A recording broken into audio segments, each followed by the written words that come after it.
Hello, my name is Robert Coker. I teach art here at Coe College, where we're featuring the special work of Conger Metcalf, Boston artist and Cedar Rapids native, who is here with a retrospective of his work, retrospective suggesting looking back. And Conger, as you arrived here in Cedar Rapids, your old hometown, we look here at the painting of your brother Malcolm. What are your thoughts about being back in Cedar Rapids once more? Wonderful thoughts. I love my hometown. I've lived in Boston 54 years. That's a home too, but this is always home number one. Good, good. Well, your friends are always pleased to have you come back anytime. How do you feel about seeing so many of your paintings at one place at one time?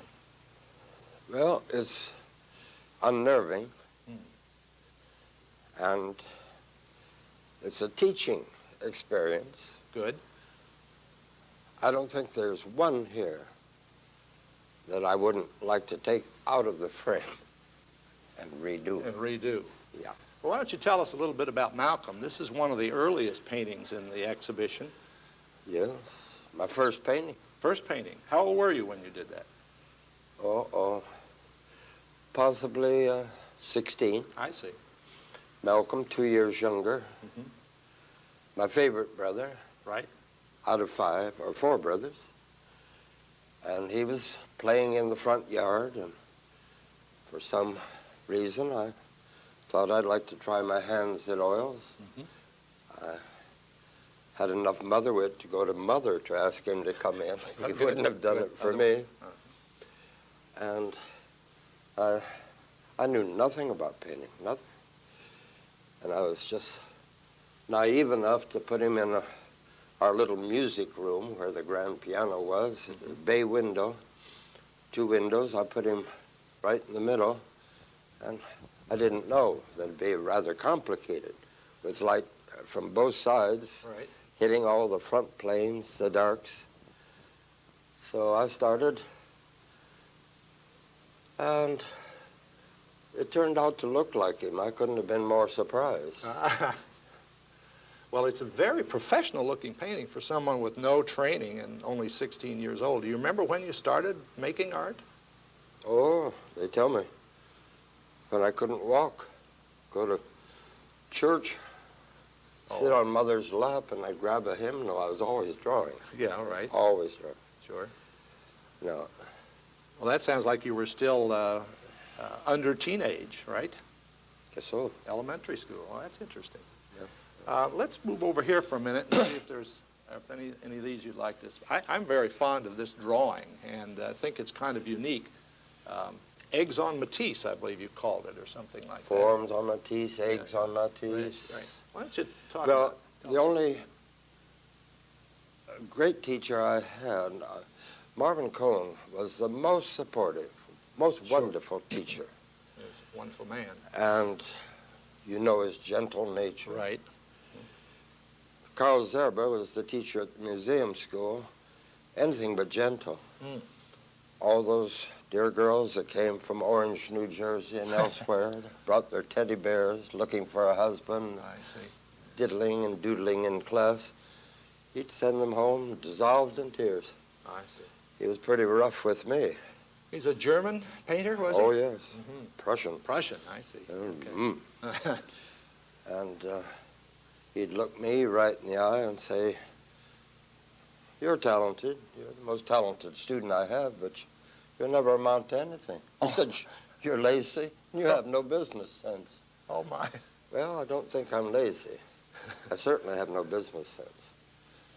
And he kept talking about the egg, the egg, the egg. If you could handle an egg and learn to model it, to put the lights where they're supposed to be, to make the reflected light as dark as it should be, to sit under the egg, and then you could paint a woman's breast, you could paint a tree trunk, a vase. Any form, if you can accomplish that. Well, that's an interesting So teaching I simply went home that summer, a freshman. I went home, put 2 Iowa fresh eggs on that beautiful Matisse line drawing, worked all summer. It was as if I were knitting a sweater. Mm-hmm. I worked at that. Mm-hmm. This is faded, and it's all cut up, as you see. But I worked till I thought you could pick the eggs off the surface and brought it back. Mr. Zerber looked at it and said, I'll never bother you about an egg again. Oh, great. Oh, Great. yes. So you finally made it with the master as far as he was concerned. And it was Christmas time. I was a freshman, no money at all. We had a student sale. I went to my framer, and from Cedar Rapids, I'd brought a whole bolt of raw silk, pangee, I guess you call it, Mother had. And I told the framer to sink it, use Mother's pangee, put a little gray frame on it. And he charged $15. I didn't know there was that much money in the world. I paid him. Sure. And I put it in the show, and I am a great businessman. I charged $12.50. Oh, yeah. Yeah. Oh, yeah. Well, you didn't lose too much on that transaction. Well, Zerber was the first one there. He went right to it. who was? Zerber, Yeah. Satish. Yeah. He found me in the gallery and called me over. He said, you have a big lesson to learn. Naively, I thought he was going to tell me I should have charged a little more. Uh-huh. He said, you're a freshman. You're talented. But he said, it takes 8 years to make a painter. And he said, you have the lesson of humility. He said, I would buy it, but you have a nerve to charge $12.50. I took it off the wall, I hid it, and saved it for the very first show I ever had in my life, Cedar Rapids. Right here. The old library. Right. And I had the effrontery to ask $150. Wow. Bob Cresswell bought it. And Well,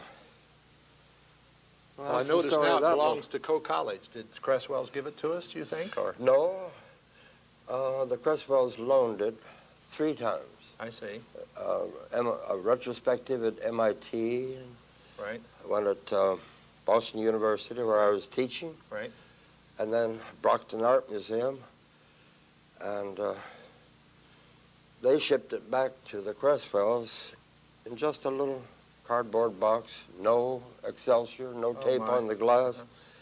It was ruined. And finally, they had to pay, I think, $1,500 to the Cresswells. The Cresswells didn't want the money. Yeah, They wanted the painting. Yeah. They never bothered me about it, but the museum kept delaying sending it back, Sure. finally. Well, I'm glad at least we have it now because it's a great teaching painting, or teaching drawing, and that's what we do. Well, This is Coe has another one similar to this, which I gave to the Cresswells to replace this. I see. Okay. This is an interesting painting and a little different, or drawing, a little different than some that I've seen you do. It seems to have some aspects of cubism in it. Almost reminds me of a Picasso. Still, were Matisse and Picasso two of your favorite artists of that early period? Yes, my big heroes. And Juan Gris.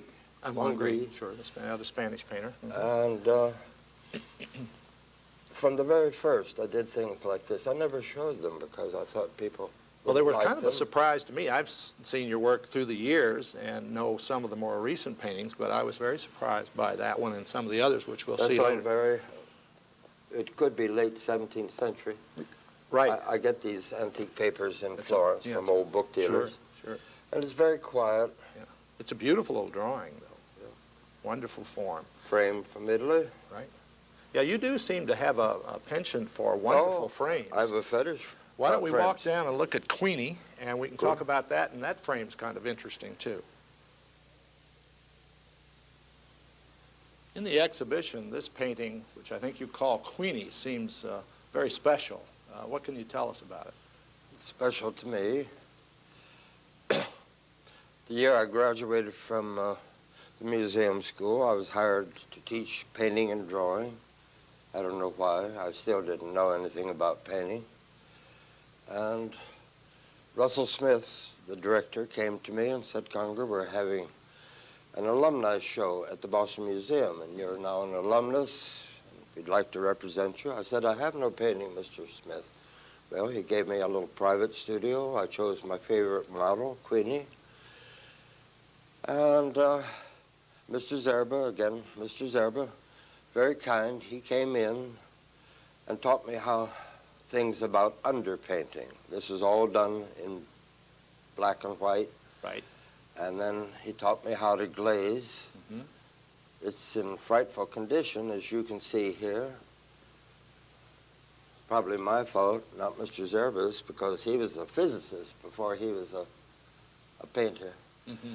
But Well, glazing is a tough way to go. It's a tough technique to learn. So, I made a boo-boo somewhere. But well, tell us about Queenie. What well, was she when Mr. Smith saw the finished painting, he said, "Conger, we can't show that." He said, "Laura Coombs Hill. She did nothing but daffodils and larkspur and pastel. Oh, my. You have all these old Boston girls with their sweet little still lifes and all. We can't show that." He thought it was pornographic. Ah. When I first did it, there was no brassiere, and the light was catching that. Right. I said, "Well, that's all I have, Mr. Smith." He would not include it in the room with all the other paintings. He chose a dark corner around and hung it in the darkest place possible. Mm-hmm. Ashamed of me and the painting. The newspaper came and found it. That's the one that appeared in the newspaper. Mm-hmm. She was thrilled to death. She was immortalized. She said an old beau. She might have probably had about 3 million of those. All right. She said, "I have a bottle of champagne. We'll crack it now." And so it appeared in the newspaper. Well, was this about 1940? Was that about right? Oh, never ask me a date. Oh. I don't know. Well, Yes, I would say so. It occurs to me Right that here, I think, without my glasses. our ideas about pornography have changed quite a bit since then. Yes, indeed. Right. Oh, she cleared the board now. Good, good. Well, why don't we go on down and take a look at this next group down here. We have a group of heads that I think are pretty As you interesting. see, Oh, yeah. she has Oh, yes, you a brassiere covered her on. up I there. sent it back to Iowa, and Mother had Bible classes in the front room. Oh. She hung it, and I knew she was a little embarrassed. So that summer, I just covered her up. Yeah, oh, how clever.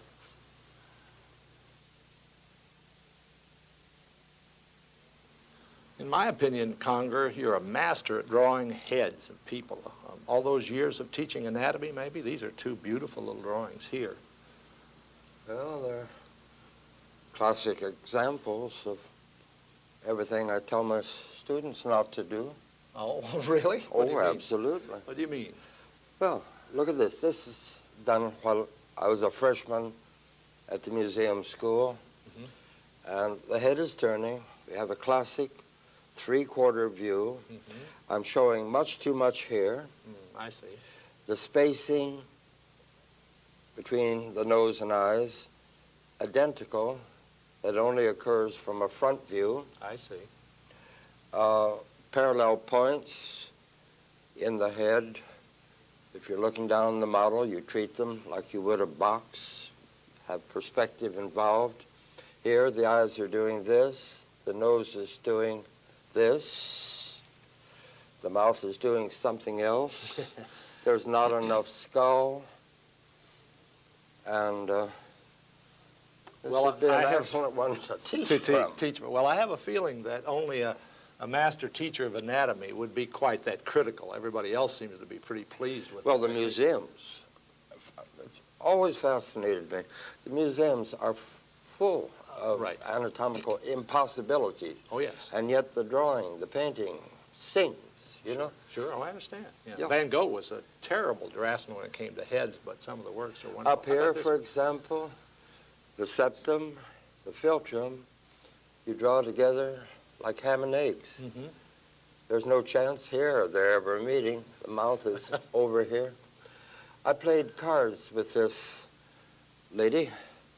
She's totally blind. During the card session, she, my friend Lewis, and I, there was a lamp above the table. She would make sandwiches, make tea. She took Banami or something and cleaned the teeth of her dog. I was fascinated by her.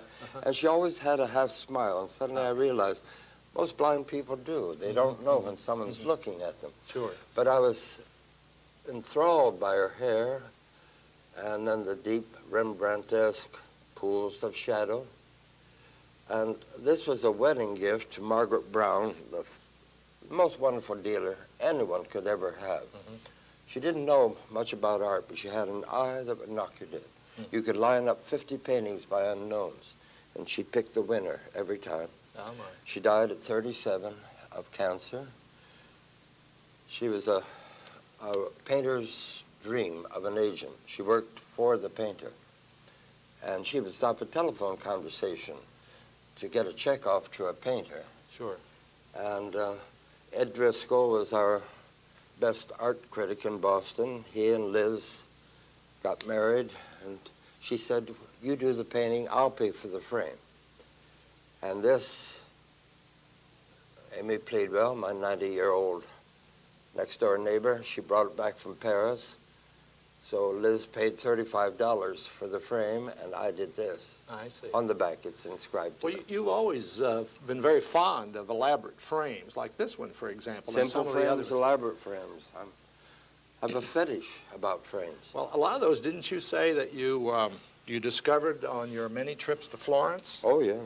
There were 2 years I brought back over 450 frames. My goodness, yes. I wish I had them all back. I suppose, right.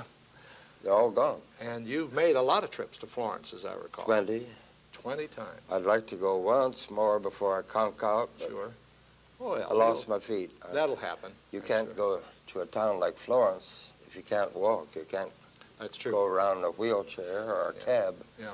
No, I Either just that or have having to one of remember those little those 20 speedy trips. motorcycles that you see them use. Right. Why don't we walk over here and take a look at this rather unusual still life that you did, I think probably while you were still a I student. want to make sure that you've noticed my coat tie. Oh, my. Isn't Wonderful that John Brown gave that to me. John Brown, does he work here?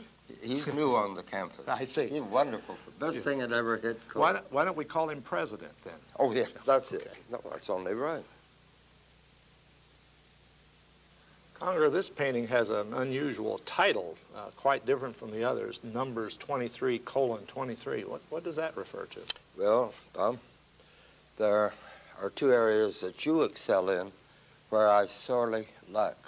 I can't. I've known believe it all my painting life. Thank heaven, I think I can draw.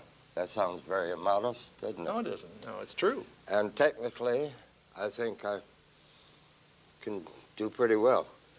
But design, I never had a course in design. Maybe that was a blessing. And it's very hard for me to put things together. Thank heaven, I know when they work, but I really have to struggle. And then that little delicate plant we call imagination.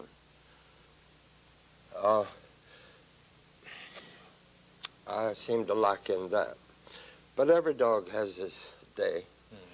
And one day I was sitting at my weasel in Boston, and I was studying the work of Vesalius, the first anatomist. All right. Fascinated. Yeah. And he used to go, I understand, to the gendarmes, beg the bodies of convicts, take them home, cut them open, carry on. And he would take a skull and cut various layers and explore. And I was looking at this head, and right beside it, fortunately, was this half-open walnut. And I looked at the head and I looked at the walnut, and it was the same order. Yeah, sure. They Same are very order. similar. Cut on the median line. Well, I got very excited. Finally, an idea in my sunset years. So I ran to the kitchen. I found broccoli and Brussels sprouts. And I was very excited. I did a whole series of these. They're actually a type of religious painting. Oh. The title, Numbers 23:23. I think that is, for we are fearfully and wonderfully made. Oh, well, Yeah. nice phrase. And here's an almond, pea pod, And all sliced. broccoli, all So that you sliced. I can see opened the them all green. up, and then I found a weed or two. I did a whole series of these, and unfortunately, this is the least successful. Well. but the idea It's a very is there. interesting idea. And you'll be happy to know that Vesalius is still used in schools, even now. Even now, we show that to the Should drawing be, students. always. And he's a terrific guy, yeah. Yes. Well, that's a wonderful little drawing. I'm curious about this next painting. I wonder if we could go over there now. Conger, a moment ago, you were pretty self-depreciating about, or deprecating about your sense of design or composition. I think this is beautifully composed. Doesn't argue well for your statement, I think. It ain't bad. But I think, no, when I work with figures, multiple figures, or That's tough, though. a still life or something, somehow or other, I do better if I'm working in an abstract manner. Mm-hmm. I had great pleasure in doing this. Zerba was very pleased with this. Strong painting. And the assignment was to take oil paint and see how many things you could Do with it. do with it, yeah. I've used that assignment, but I don't think I've ever had this kind of result, frankly, this quality result. Well, when I left the museum school, I left this. And David Aronson, my friend, now with an international reputation, he found students cutting mats on it. He took really? it home and restored it. Well, This is the original frame, as you can see. right. It's nothing beautiful, but it's... Well, you know what? One of the things that interested me about the painting, it has certain traditional sort of cubist techniques and compositional elements and even some of the textures, but this was strictly Conger Metcalf, I thought. That curlicue, you Well, that couldn't was resist. rather inspired. And then There, I see it again. This. Yeah. I don't know how that came about. Yeah. This, I had fun doing a little Sure, Jackson sure. Pollock type Right, thing, right, dropping. right. Yeah, I got Well, going I know with you're steel wool. You're not terribly fond of talking about particular styles as they apply to you, but I certainly think that you wouldn't consider yourself a cubist painter, No, probably, would you? no. Michael Wentworth, in the introduction to your catalog, said something about neo-romanticism. Do you think that applies to you, or I think so. do you? Well, let's talk about that maybe in one of the paintings up here.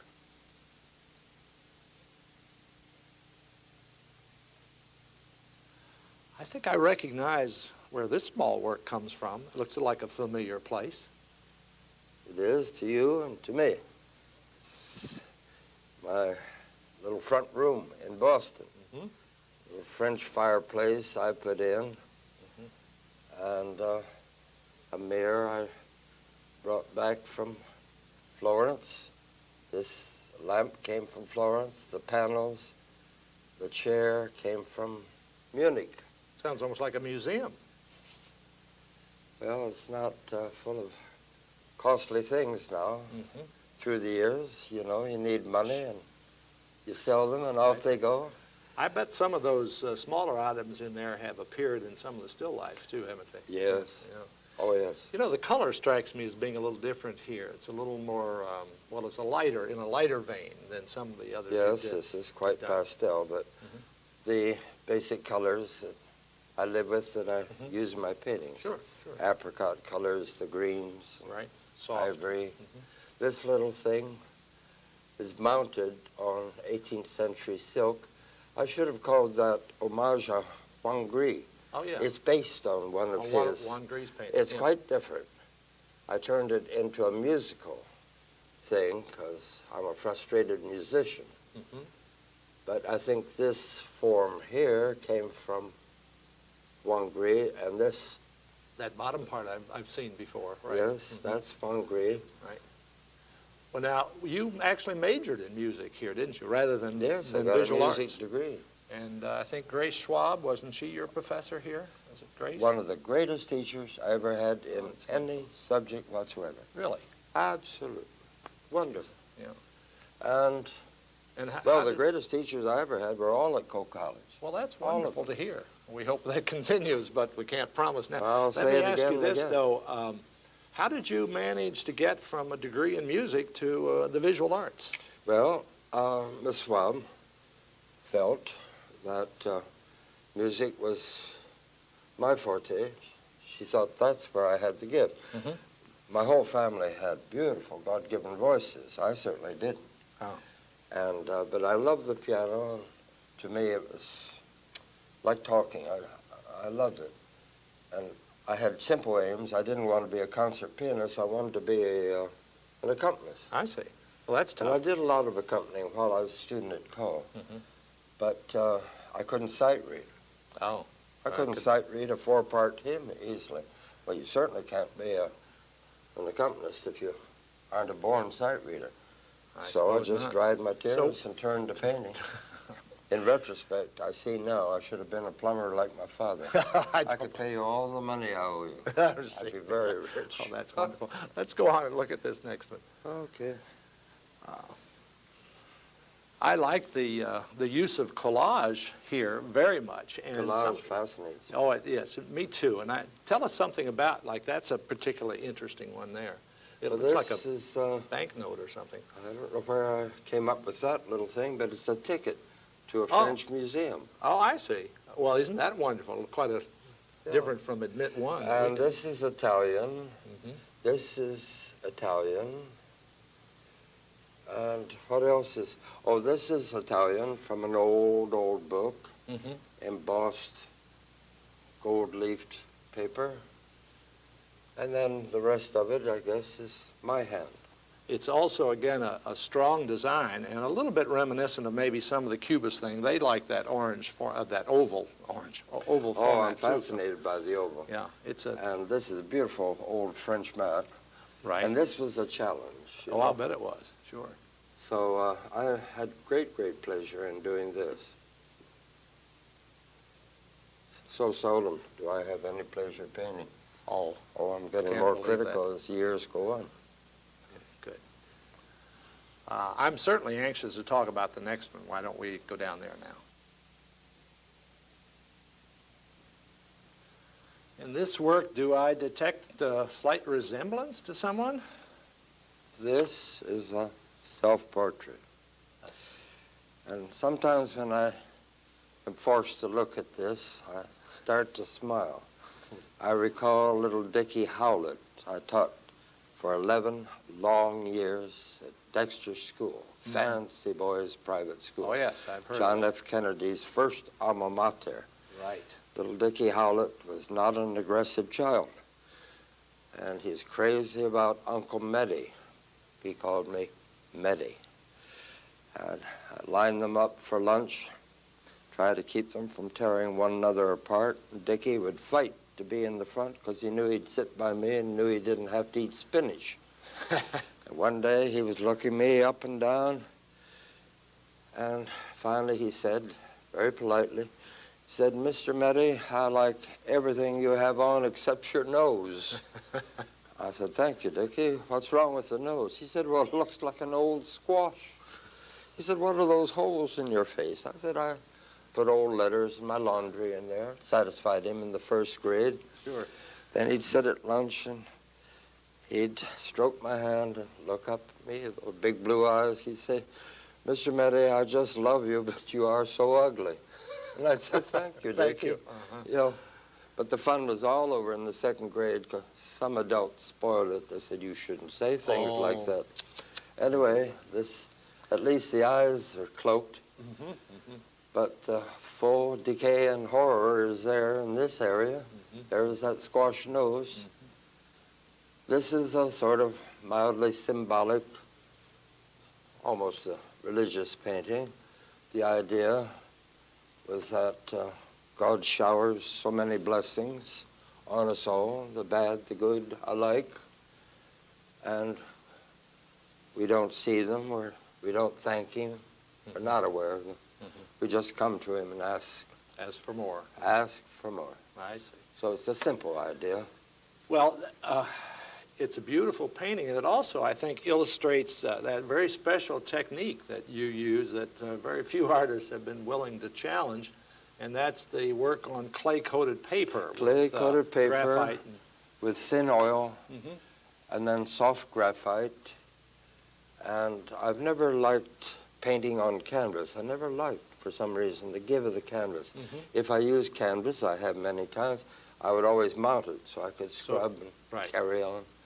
But this satisfies me, and it's essentially a glaze technique.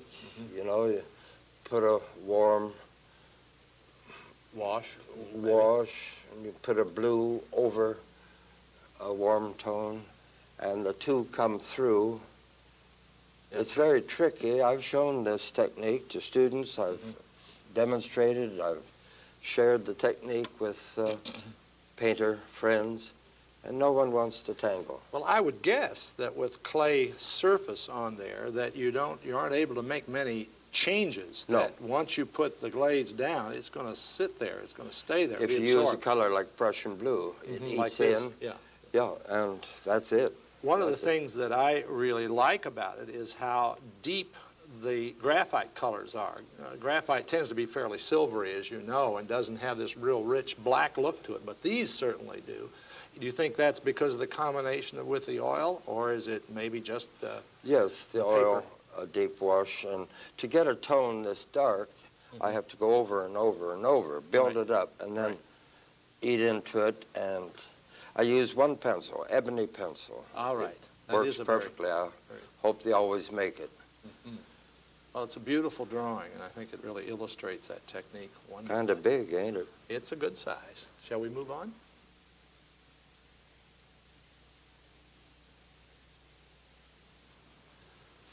This painting, Conger, strikes me as being a kind that I often associate with you. It's full of things, and I get the feeling you like things. I like things. I live with things. Clutter, clutter, clutter, but it's organized clutter. Oh, sure. You've got pipes here, and what is this, a letter opener? Is that what that is? And a shell? Some kind of knife, shell. I don't know what that is. Do you? Well, no, I don't think I recognize. This looks like a piece. Oh, Jesus, Joy of Man's Desirings, everybody's Yes. favorite box. You know, as you go through these abstracts and whatnot, I usually get music in. The Sure. frustrated musician again. I suppose. He's one of my idols, of course. I share that with the world. The sacrificial lamb up here. Right.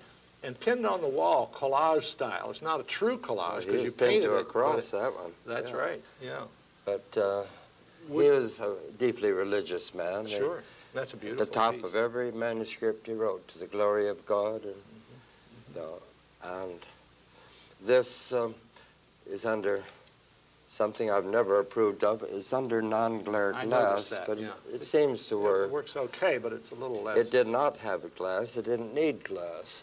But it belongs to the Grecian family, and a robber came one day, and despite their expensive super alarm Protection. system, got in, took a javelin, and put a big hole Oh, my. right through it. I don't see it now. No, It's been repaired. my friend Elise Brink, she's super. You could trust her Oh, with my the Mona gosh. Lisa. Yeah, it's She did amazing. a wonderful job. I didn't realize it had been injured. This has a bit of a impasto painting, Yeah, I see the that. there. tempera here. Would it be fair to maybe call this a neo-romantic painting? Is this? Yeah, I know Guess so. I've Eugene never known what those terms mean. yeah. Well, apparently it was not the major movement of the 1930s, both here and in Europe, but at least a minor reaction to surrealism and some of the things that were going on about that time. And I know that Eugene Berman used sort of collage elements a lot in Oh, his this work. is pure Berman. The Yeah, right. papers Okay. tacked to the wall. Good. What do we got over here? Well, Oh, these are again, beautiful little paintings. my little front room. There it is again. A There's wider the view. French mantle Mhm. and a little blue model. I don't think she has a face, just a little blue, nothing face. Well, it's a beautiful composition to use the warm tones and then to counterpoint that with a little bit of blue over on the edge there. It works very well. I don't think you're going to make anybody believe you're not a good composer, you know, after you Yeah. see paintings like Well, that. I tried. Mhm. This belongs to one of my favorite people in the world, Steve and Maggie Smith. Sure. And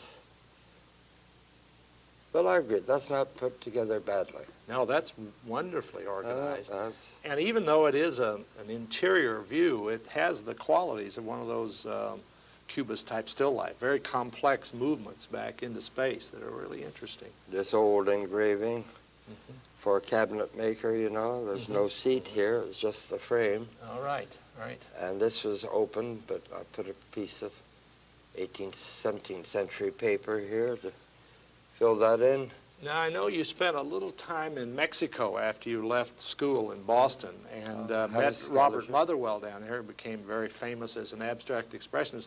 He uses a lot of collage elements and always has. Did you talk about that with him when you were in Mexico? Or No, I became violently ill. And the big disease, you know. Yeah, right. And for some reason, he loved to hear me talk about Iowa. Apparently, he came from the Midwest. Well, and he had visited the University of Iowa at one time, I heard. Yes. Well, he was very kind to me. And he'd bring me food and try to draw stories out of me. So he knew about my Aunt Rachel. Oh, did he really? And my Oh, Uncle that's George, wonderful. sure. Well, he was one of my early favorites. We used to look forward to reading because he was one of the abstract expressionists who wrote well. And I remember, standing in line real waiting for intellect. Yes, he was a very Bright boy. Right. He Well- would look at my work. I was influenced by Diego Rivera Yes, doing sure. these massive, big heads, Heads, you know. And he'd say, this ain't my thing.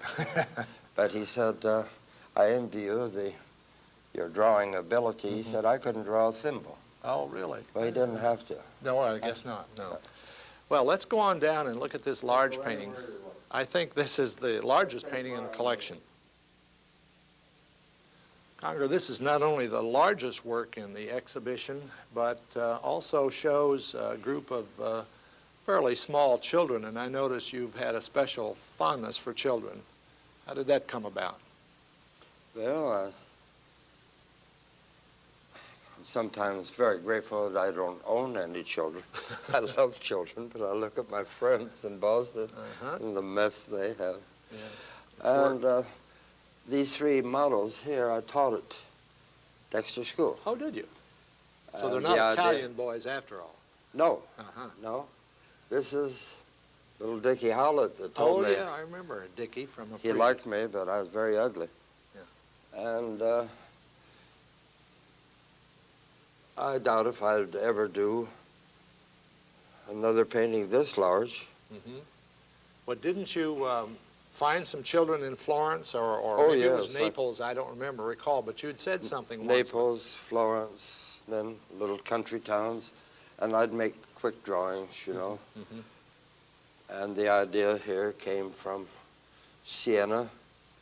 It's almost like ballet-like, you know. Right, right.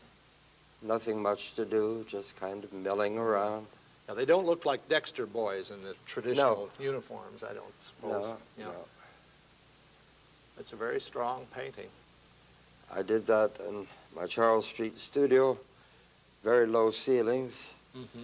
And to work on this, I get down on my hands and knees, something I'd find difficult now. Right. And then I get on a step ladder to get up there. Sure. And I've decided to confess. Uh-oh. Please note, this boy has 2 right feet. Isn't that marvelous? Is that one more than necessary, you think? Yeah, I think so. Yeah, I think so. Well, I it's shouldn't confess that. That's like telling people you wear Depends, isn't it? I think so. Well, it certainly doesn't take away from the quality of the painting. In I any was way. very, very happy when it landed at Cove. Yeah, we're pleased to have it. You have behind you there a group of flowers I hope we're not going to run into. And I think my your good friend Marguerite sent these out from Boston. Cottage roses, my favorite roses, peonies, Peruvian lilies, rubrum. They're beautiful flowers. They've lasted so beautifully. Yes, they have. But your wife, Joan, I understand, came yesterday and tended them, fresh water. She loves to tend flowers. I think some of these were even flown in from Holland, weren't they? Yes, all of these. Right. Well, They arrived from Holland the day that we picked them up and put them on the plane to come out here. I always think of your exhibitions as being paintings and flowers, because you certainly love them both, and this has been Yeah, I came by that, honestly, my mother. good. We didn't have much money, that's for sure, but we always had Had flowers flowers. in the front window. It's one of the few things that doesn't cost a small fortune, it seems. Okay.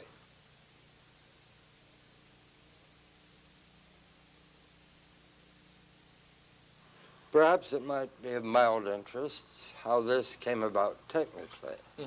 I had great pleasure doing this. I was rather excited, in fact. First, I did a pencil drawing, and then with my arthritic finger here, it hurts to tear off a sheet of toilet paper or write a check. I dug in and incised into the clay. Then I put on some color, put it flat on a table, mixed up a bowl, a little soup bowl of about this color. Okay. And I flooded the whole thing. Then it's like putting a souffle in the oven, you watch it. And when I thought the time was right, I started excavating, Q-tips, and Oh, I dug, see. Removing the color. removing, and removing all of this. And Well, it's a wonderful technique. It looks more painterly than some of the others. Did you I do this think very it often, does. or just? yes, I've done several. They're Several. not in the show. And That's quite a different idea. I call them incised drawings, Drawings, yeah. incised. Very nice. And then in these holes, you've these little gullies, you know, the paint, The paint runs settles in, in, so it and becomes a very a strong line. Well, that's very interesting. I didn't know that's how you'd done that. Good. enough said of that one. Okay. You know, one of the things that I like about seeing a lot of work by one person is the kind of continuity that you see when you look through the whole gallery. It really makes for a warm and comfortable looking group of work. Let's walk on down here and take a look at some of these. Could I talk about my little friend for a minute? Little honor? Little honor. Her father is the news broadcaster on our educational cultural station I see. in Boston. And he stopped me on the street one day and said, I'm the father of 3 beautiful girls. I wish you would paint them. I like your work. And I'd never seen him before. He comes on at 10 o'clock. I'm in bed by then. Sure. So I said, I'm in no financial position to say no to a portrait commission, but I just don't do that, and thank you very much. I told Marguerite about it, and she said, well, Conger, the mother is Cindy she was Cindy Arkelian. She's Armenian. They're beautiful. You should go to see them. They live right around the corner. The hottest day of the summer, I phoned up wife Cindy. I said, could I come over and look at your children? She said, well, I have 2 of them here. Please come over and take them and keep them. I walked over, walked up to the 2nd floor, waited. Finally, little Honor came in. Her cheeks were redder than red. Warm, velvet, brown eyes. And I said, Mother, is she ill? Cheeks are so red. Oh, no, she said she's excited. That's what she did, what happens. So I knew I was in the presence of royalty. And I bowed. And she walked around me, looked me all over, came up to me and said, sometimes I'm silly and sometimes I itch. I said, well, I'm silly all the time, and I think I itch now. Could I itch with you? We became friends, scratching away.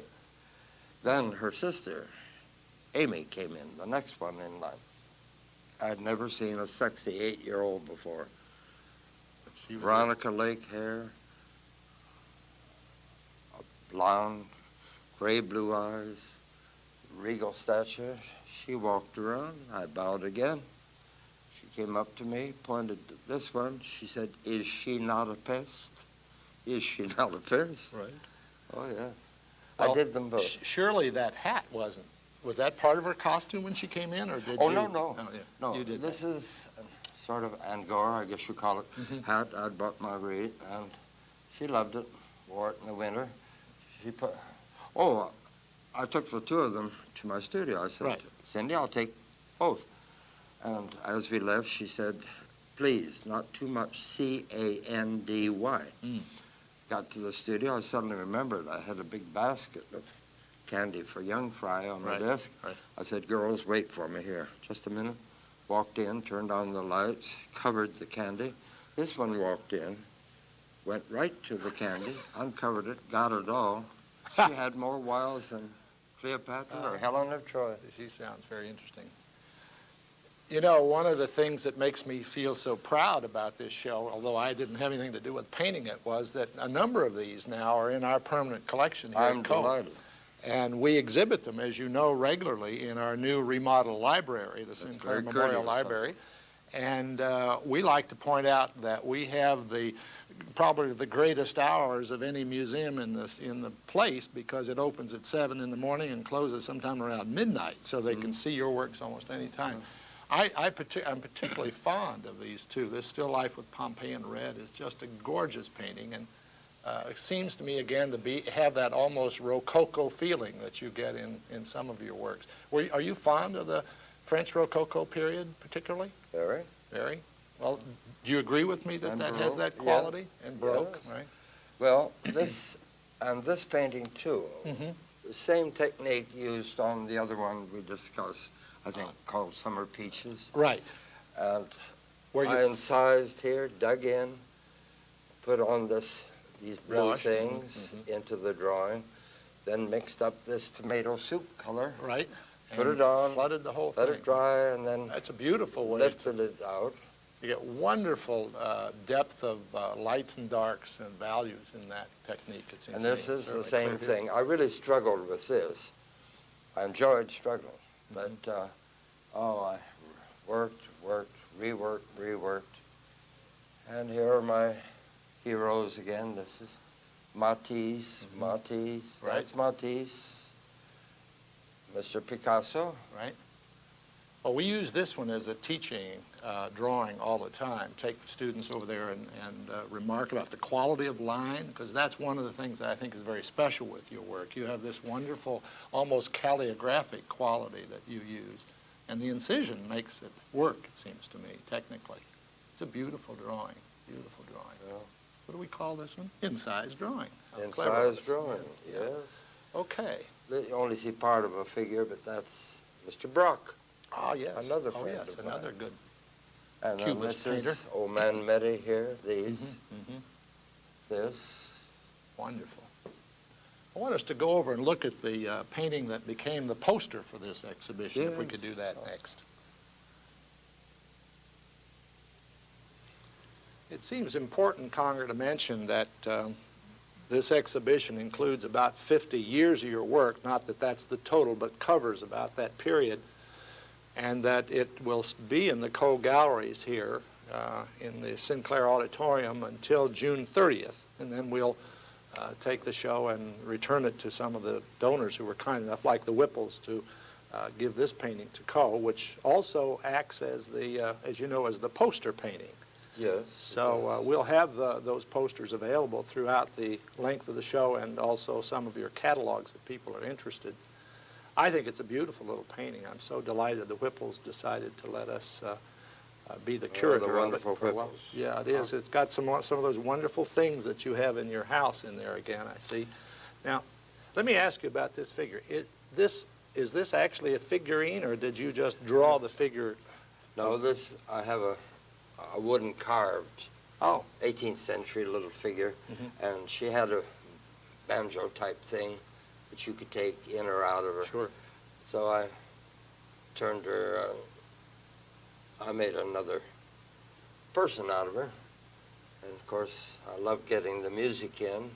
This was a little Battersea bird. This I bought in Florence, a collection of 18th century Venetian toys. And it's linen, pleated, permanent pleat. Really? First example of Yeah. permanent pleat. Well, those objects work beautifully together in the composition, it seems to me. Now, I know you're going to go back to Boston pretty soon. I take it you're not going to just retire into the old easy chair. When are we going to see another? Get to work right away. Get to work right away. Let's look at some of these here as we And go. hopefully, if I have another show, you won't call it a swan song. But I hope not. I would like it here, Oh, that would be wonderful. in my hometown. This is a beautiful wall of paintings here, it seems to me. Lots of variety, wonderful shapes and colors. I like to do this trompe-l'oeil painting, Oh, yes. the old French phrase Sure. meaning fool of the eye. Right. And I better get with it, losing the eyesight along with everything else. Well, you couldn't tell it from looking at this. And I love this little Bonjour Suzanne in here with the little child's drawing on the edge. That's a beautiful piece. That's quite an amazing painting. This was bought out of the first show ever had in my life. Marvin Cohn phoned me and said, why don't you have a show here? Try your wings in your hometown. Mm-hmm. Seemed like a good idea. Mm-hmm. And I was thrilled to death. I had no money. I came by coach, got off at the train station here. 3 people met me. Conger, would you please say a word to us on the radio? I'm scared to death. And driving there, I saw in the 3rd Avenue, Virginia, Butterfly Cafe, these posters. Come to the Metcalf show. Beautiful paintings by a local boy who's won distinction in the East. Well, they didn't know if they were beautiful paintings, and I hadn't won a hard-boiled egg. Right. I took a poster home. I can't find it. Oh, that's too bad. Loved it. Yeah. But I had the show. It was at Christmas time. Mr. J. Archer Egan was the librarian in the old library. And he bought this for his wife. And when this idea of a retrospective came up, it's one of the very first things I thought of. Oh, good. This is perhaps the only painting I've ever done in 76 years that I would like to own, That's for interesting. several reasons. And Mr. Egan is not about to sell it. I see. No. He came here. Oh, did he? Good. Yes, I met him. Good, good. And came What- from Arizona. Why don't you tell us what you think are some of the very special qualities about that one? Well, as I've said before, I have a fetish about frames. I found this frame. Now, that's just heavy embossed gilded paper on Curved on wood, painted on yes. wood. And when I bought it, the gold, it had started to tarnish. Then in an old bookshop, I bought a whole stack of just scraps of paper like this. I thought this was beautiful. And it had, in Italian, liberty, charity, equality. And I brought all this back to Boston. And my friend Mimi, one of the first I ever met in Boston, 54 years ago, she brought me one yellow rose.